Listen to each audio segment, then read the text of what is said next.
వికారాబాద్ జిల్లా కలెక్టర్ కార్యాలయంలో మంగళవారం ఏసీబీ సోదాలు జరిగాయి. రెవెన్యూ శాఖ పరిధిలోని ఈ సెక్షన్లో పనిచేస్తున్న జూనియర్ అసిస్టెంట్ సుజాత అనే మహిళా ఉద్యోగిని 15,000 రూపాయల లంచం తీసుకుంటుండగా ఏసీబీ అధికారులు పట్టుకున్నారు.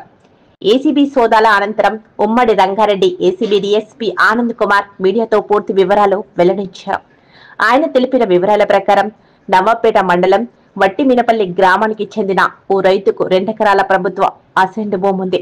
అయితే అట్టి భూమిని పట్టా భూమి అంటూ ఓ రియల్టర్ కబ్జా చేసే ప్రయత్నం చేశాడు. దాంతో బాధితుడు నవాపేట తహసీల్దార్ కార్యాలయానికి వెళ్లగా కలెక్టర్ కార్యాలయం నుండి ఆర్డర్ కాపీ తీసుకురావాలని ఎంఆర్ఓ తెలిపారు. దాంతో ఆర్డర్ కాపీ కోసం కలెక్టర్ కార్యాలయంలో బాధితుడు అర్జీ పెట్టుకున్నాడు.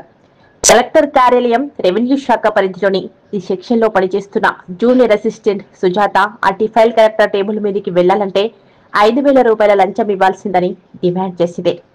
చేసేది ఏమీ లేక 5,000 రూపాయల ఆన్లైన్ పేమెంట్ చేయడం జరిగింది.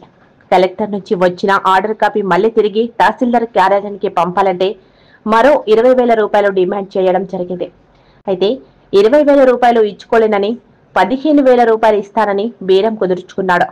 అనంతరం బాధితుడు ఏసీబీ అధికారులను సంప్రదించగా మంగళవారం జూనియర్ అసిస్టెంట్ సుజాతకు 15,000 రూపాయల లంచం ఇస్తుండగా రెడ్ హ్యాండెడ్ గా పట్టుకోవడం జరిగిందని డీఎస్పీ ఆనంద్ కుమార్ వెల్లడించారు.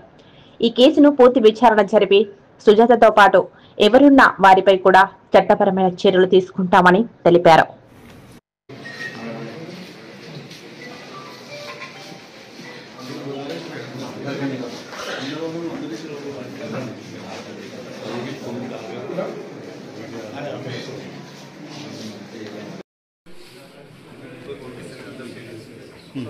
రైట్ రాసుకున్నారు. ఎవరిది రాసుకున్నారు నంబర్? జావేద్ గారు రాసుకున్నారు. జావేద్ గారిని నేను జస్ట్ జావేద్ గారు ఇచ్చేయాలి. ఇస్తాడు ఇంకొక 5,000 మేరకు ఆయన అట్లా ఏముండే సార్ చెప్తున్నా మళ్ళీ ప్రాబ్లం అయింది.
నమస్తే అండి, నా పేరు Anand Kumar, DSP ACB Rangareddy range.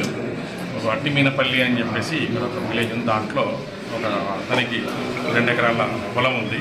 అది గవర్నమెంట్ అసైన్ ల్యాండ్. ఆ ల్యాండ్ని ఎవరో కబ్జా చేసుకున్నారని చెప్పేసి ఫ్యాబ్రికేటెడ్ డాక్యుమెంట్స్ పెట్టి అని చెప్పేసి దాన్ని పట్టాలని చేసుకున్నారని చెప్పేసి కంప్లైంట్ ఒక అప్లికేషన్ తహసీల్దార్ ఆఫీస్లో ఇవ్వడం జరిగింది. ఇచ్చిన తర్వాత అప్లికేషన్ని ఫార్వర్డ్ చేస్తూ ఇక్కడ కలెక్టర్ ఆఫీస్కి వికారాబాద్ కలెక్టర్ ఆఫీస్కి వచ్చింది. వికారాబాద్ కలెక్టర్ ఆఫీస్లో ఆ అప్లికేషన్ని ఫర్దర్గా ప్రాసెస్ చేసుకుందామని చెప్పేసి అతను ఇక్కడ వచ్చి ఇక్కడ ఉన్న సుజాత గారిని కలవడం జరిగింది.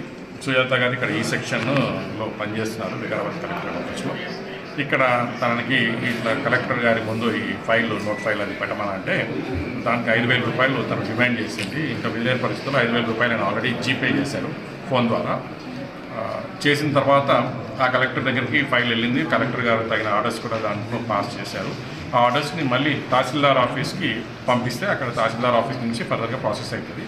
సో అట్టి విషయంలో మళ్ళీ తను ఇక్కడికి నుంచి కలెక్టర్ గారు ఇచ్చిన ఆర్డర్స్ని తహసీల్దార్ ఆఫీస్కి పంపించడానికి ఇంకొక 20,000 రూపాయలు డిమాండ్ చేస్తే కంప్లైంట్ గారు అందించుకోలేనంటే ఆల్రెడీ 5,000 రూపాయలు ఇచ్చాను కదా అంటే సరే అని చెప్పేసి లాస్ట్ 15,000కి తగ్గించడం జరిగింది.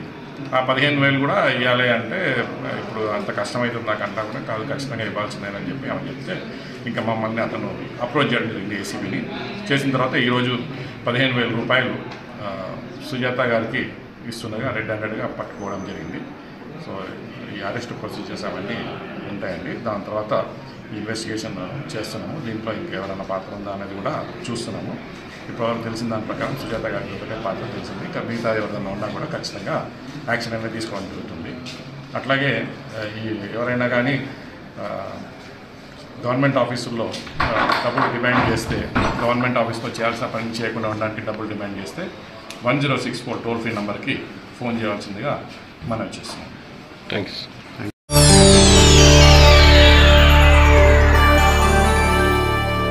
చేయండి, షేర్ చేయండి. కోసం ఛానల్ ని సబ్స్క్రైబ్ చేయండి. అలాగే ఇక్కడ ఉండే ఈ గంట సింబల్ ని క్లిక్ చేయండి. మేము అప్డేట్ చేసే ప్రతి వీడియో నోటిఫికేషన్స్ మీకు వచ్చేస్తాయి.